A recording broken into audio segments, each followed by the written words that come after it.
अतिरिक्त आयुक्त रविकांत अडसूळ यांनी पाणीपुरवठा व जलनिर्देशन यंत्रणेची पाहणी केली।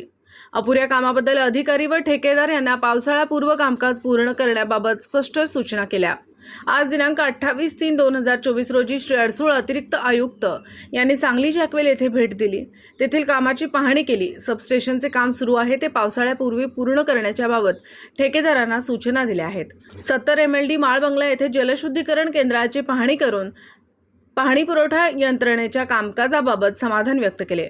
जलनिर्देशन विभागाकडील हनुमान नगर 23 MLD क्षमतेच्या मलशुद्धीकरण केंद्राची सांगली ड्रेनेजचे गॅपचे काम पूर्ण करण्याबाबत पाहणी करून तेथील अपूर्ण कामे पूर्ण करण्याबाबत ठेकेदारांना सर्व कामे पूर्ण करण्याच्या सूचना दिल्या आहेत। अंकली पंप स्टेशन येथेही भेट देऊन पंपिंग मशिनरी इरेक्शनची यावेळी पाहणी देखील केली आहे। नागरिकांना सोयीसुविधा उपलब्ध करून देणे आवश्यक आहे।